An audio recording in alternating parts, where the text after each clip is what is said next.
महाराज परीक्षित, तो परीक्षित को कलयुग मिल गया। और कलयुग मिला कैसे? बोले एक जगह परीक्षित ने देखा एक गाय अत्यंत दुबली पतली, उसका बछड़ा मर गया था, रो रही थी।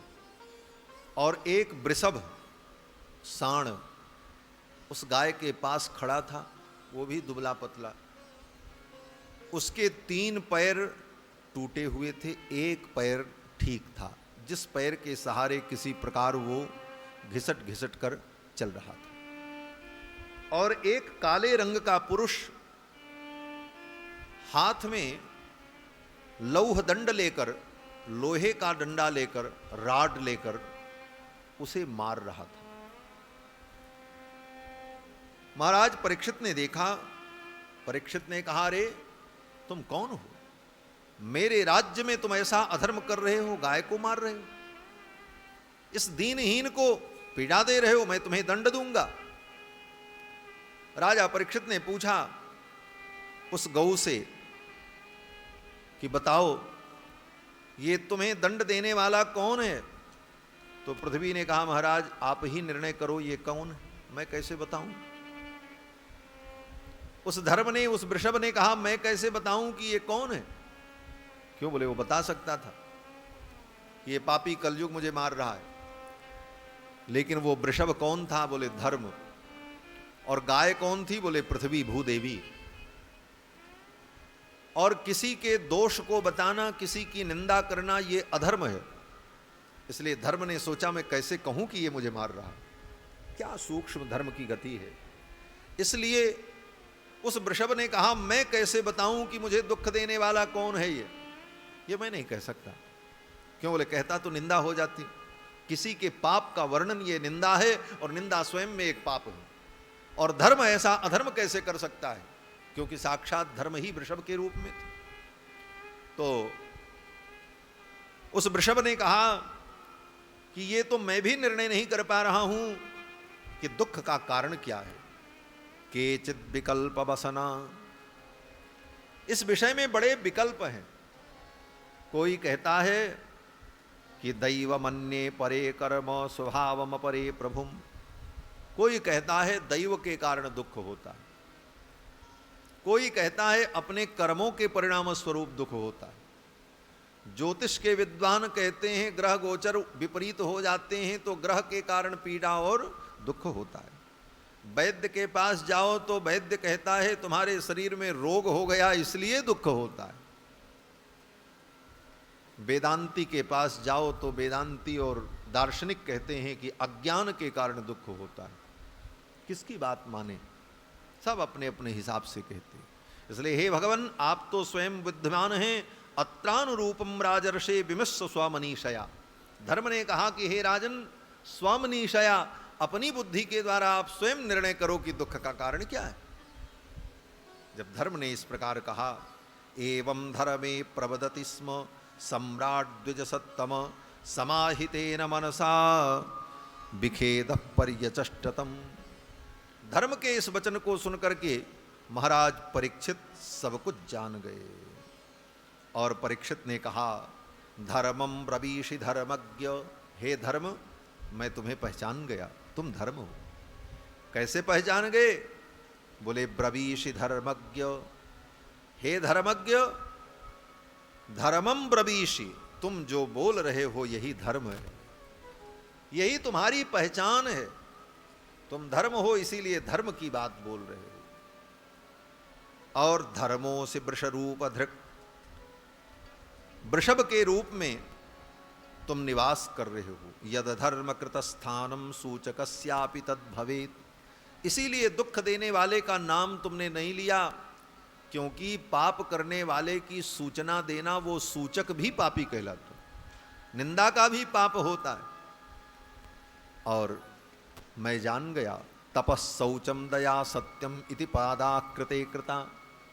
सत्य, शौच, दया और तप, ये 4 धर्म के पैर हैं।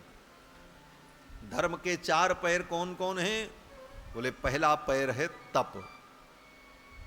धर्म के पहले चरण का नाम है तप। तप माने काया क्लेशो तपः। धर्म के आचरण में हम जो दुख सहन करते हैं उसी का नाम तप है। जैसे धर्म कहता है कि माघ के महीने में कड़कड़ाती ठंडी में सूर्योदय के पहले गंगा में स्नान करो। हैं, प्रयाग में लोग जाते हैं गंगा स्नान करते हैं। तो गंगा स्नान में कड़कड़ाती ठंडी में जब स्नान करोगे तो क्या होगा? बोले शरीर को दुख होगा, ठंडी लगेगी, लेकिन उस दुख को हम जो सहन करते हैं यही तप है।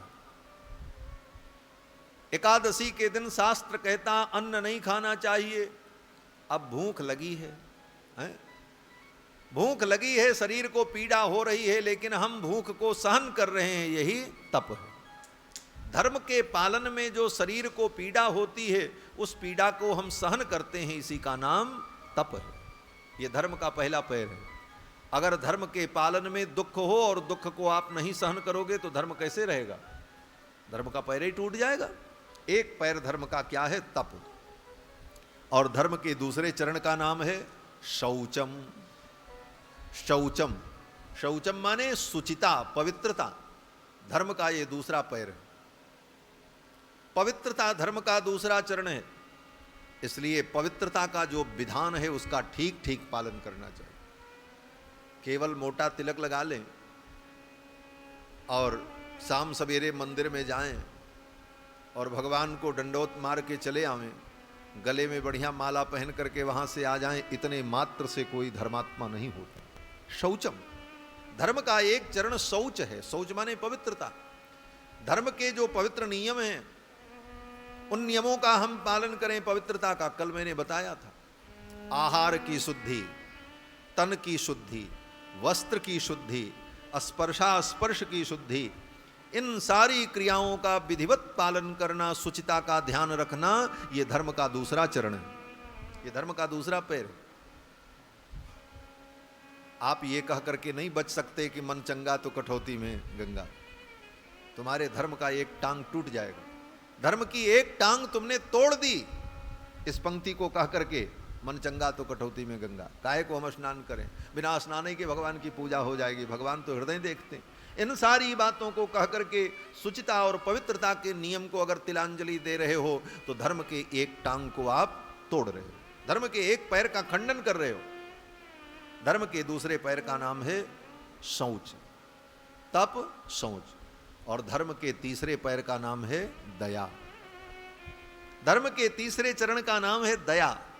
जीवन में दया होनी चाहिए। और दया का मतलब सबके प्रति दया का भाव। यहां तक कि शत्रु भी तुम्हारा अगर है तो शत्रु के प्रति भी दया का भाव। उस शत्रु के लिए भी यही प्रार्थना करो, हे भगवान इसको सद्बुद्धि दो, हे ठाकुर जी इसको सद्बुद्धि आ जाए, नहीं तो इसका और पतन हो जाए।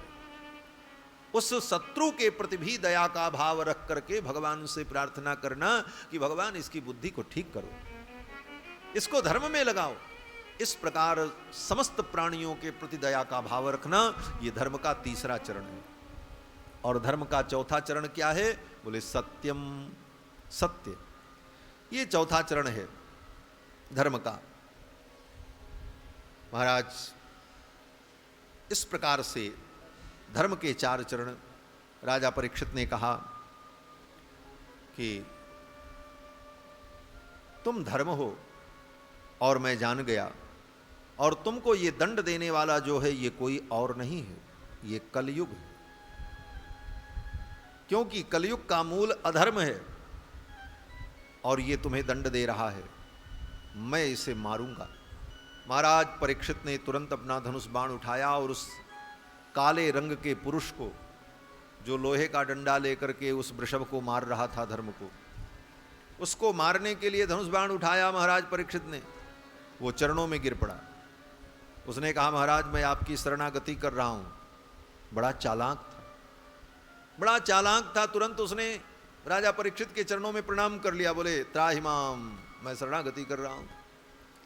ये कौन है? बोले कलयुग है। कलयुग बड़ा विचित्र है, यही कलयुग का स्वरूप है। कलयुग में व्यक्ति पहले अधर्म करता है, अधर्म से अपना काम बनाना चाहता है, और जब देखता है कि अब फंस गए तब धर्म का आश्रय लेता है। बोले चलो शायद धर्म ही बचा ले हमको। कलयुग ने अभी तक अधर्म किया, उस वृषभ को और भूदेवी को मार रहा था, लेकिन जब स्वयं मरने की बात आ गई तो तुरंत धर्म के शरण में चला गया। राजा परीक्षित के चरणों में प्रणाम करके बोलने लगा, मैं आपकी शरणागति कर रहा हूं, और शरणागति धर्म का नियम है कि शरण में कोई आ जाए तो उसकी रक्षा करनी चाहिए, आप मेरी रक्षा करो। कलयुग का यही नियम है, दूसरे के लिए व्यक्ति धर्म का पालन नहीं करेगा और उसके पार ऊपर अगर कोई विपत्ति आ जाए तो धर्म की दुहाई देगा। यही कलयुग का स्वरूप। कलयुग में हर व्यक्ति अपने लिए धर्म की दुहाई देता है और दूसरे के साथ जब व्यवहार करता है तो धर्म को तिलांजलि देता है। दूसरे से व्यक्ति झूठ बोलेगा लेकिन स्वयं आशा रखेगा कि सब लोग हमसे सत्य बोलें, हमसे कोई अपनी बात न छिपावे, और स्वयं दूसरे से झूठ बोलेगा। हम दूसरे की गलतियों का वर्णन करेंगे लेकिन हमारी गलतियों का कोई वर्णन न करे, हमारी कोई निंदा न करे। यही कलयुग का स्वरूप है। उस कलयुग ने राजा परीक्षित के चरणों में प्रणाम कर लिया और कहा, महाराज मैं शरणागति कर रहा हूं और शरण में आए हुए की रक्षा करना चाहिए, ये धर्म है, इसलिए आप मेरी रक्षा करो। अब महाराज परीक्षित ने कहा, ठीक है जाओ, मैं तुम्हें जीवन दान दे रहा हूं, छोड़ रहा हूं, अब नहीं मारूंगा, लेकिन एक काम करो, मेरे राज्य में तुम नहीं रहना, निकल जाओ मेरे राज्य से। कलयुग ने कहा, कहां जाएं, सब जगह तो आप ही का राज्य है। तो राजा परीक्षित से कलयुग ने कहा, महाराज कोई स्थान हमको बता दो, तय कर दो, वहीं हम रहें। तो राजा परीक्षित ने कहा, ठीक है 4 स्थान मैं तुमको दे रहा हूं। कलयुग को रहने के लिए राजा परीक्षित ने 4 कमरे का फ्लैट दे दिया। उस फ्लैट में 4 कमरे थे। कौन कौन? बोले द्यूतम पानम स्त्रिय सूना यत्रा धर्म चतुर्विध। 4 स्थान बता दिया, बोले इन 4 जगहों पर तुम रहना। पहला बोले द्यूतम, जहां पर लोग जुआ खेलते हो, जहां पर जुआ खेला जाता है वहां पर कलयुग का निवास होता है। जहां जुआड़ियों का अड्डा लगता है और जो जुआ खेलता है उसकी तो बुद्धि में कलयुग आकर के बैठ जाता है। और कलयुग का दूसरा स्थान बोले पानम। पानम माने ये पानम पान नहीं जो पान का पत्ता होता है, बोले तब बोले पानम सुरापानम। सुरापान, जो शराब पीता है उसकी बुद्धि में कलयुग बैठ जाता है। जहां पर शराब पीने वाले रहते हैं वहां पर कलयुग का निवास होता है। जहां पर शराब बिकती है वहां पर कलयुग का निवास होता है। पानम, शराब पीना तो बहुत बड़ा पाप है महाराज। हमारे सनातन धर्म में शराब पीना गौ हत्या से बड़ा पाप है, मान लो। लिखा है, पढ़ लेना, याज्ञवल्क्य स्मृति, मनु स्मृति, महाभारत, किसी भी ग्रंथ में आप ढूंढ लो, मिल जाएगा आपको। शराब पीना गौ हत्या से भी बड़ा पाप है। इसलिए शराब पीने वाले व्यक्ति का जो स्पर्श करता है उसको भी वही पाप लग जाता है। तत्संगी पंचैते पातकी जना। शराब पीने वाले का जो संग करता है उसको भी वही दोष लग जाता है। शराब पीना महान पाप है, इससे सर्वथा बचना चाहिए। शराब पीने वाले की बुद्धि में कलयुग का वास हो जाता है। द्यूतम पानम। और कलयुग के लिए तीसरा स्थान दिया, बोले स्त्रियः। स्त्रियः माने जहां पर स्त्रियां अंग व्यापार करती हों, अर्थात वेश्यालय। वेश्यालय कलयुग का निवास होता है। और चौथा स्थान बोले सूना। सूना माने बूचड़ खाना, जहां पर पशुओं की हत्या होती, निरीह पशुओं को मांस के लिए, चमड़े के लिए जहां पर मारा जाता है उस स्थान को सूना कहते हैं। और वो कलयुग का स्थान है, कलयुग वहीं पर निवास करता है। द्यूतम पानम स्त्रिय सूना यत्रा धर्म चतुर्विधा। और इन 5-4 जगहों पर मदम कामम रजो वैरम, कलयुग इन 4 स्थानों पर निवास करता है। कलयुग ने कहा महाराज ये 4 स्थान तो आपने दे दिया, लेकिन ये 4 कमरे का मकान हमारे लिए छोटा पड़ रहा है। क्यों? क्योंकि हमारा परिवार बहुत बड़ा है, हमारे नाती पोता बहुत हैं महाराज। बोले कितने हैं? कलयुग ने कहा हमारे नाती पोता काम क्रोध लोभ मोह मद मात्सर्य ईर्ष्या द्वेष पाखंड छल धम्म असत्य, ये सब मेरे परिवार हैं, बड़ा लंबा परिवार है। ये 4 कमरे के मकान में हमारा गुजारा नहीं होगा, थोड़ा और बड़ा मकान होना चाहिए। तो बोले तब? तो राजा परीक्षित ने कहा कि जाओ अन्याय के द्वारा उपार्जित जो धन होगा उस धन में तुम निवास करना, स्वर्ण में निवास करना। यहां पर जो स्वर्ण है, कहते हैं स्वर्ण में कलयुग का निवास है। तो स्वर्ण में कलयुग का निवास अगर है तो स्वर्ण को इतना पवित्र क्यों माना? स्वर्ण परम पवित्र माना जाता है। मरते समय मुख में स्वर्ण का टुकड़ा रखा जाता है। जब व्यक्ति मर जाता है तो उसकी चिता जलाते समय मुंह में सोने का टुकड़ा रखने की विधि है। और पुराने ज़माने में लोग सोचते थे मरने के बाद हमारे नाती पोता सोना रखेंगे कि नहीं रखेंगे, तो पहले से लोग दांत में छेद करा करके सोना मढ़वा लेते थे। पहले मढ़ा जाता था, पुराने लोगों को देखा होगा। तो इसीलिए क्योंकि मरते समय मुख में स्वर्ण होगा तो स्वर्ण परम पवित्र होता है, तेज तत्व है, तेजस तत्व है। तेज तत्व के अंतर्गत स्वर्ण को माना। तो स्वर्ण में कलयुग का निवास कहने का मतलब क्या है? बोले स्वर्ण में अगर कलयुग का निवास है तो भगवान को सोने का मुकुट, बड़े बड़े राजा स्वर्ण का मुकुट लगाते हैं। स्वर्ण भगवान का श्रृंगार भी है, भगवान की विभूति है।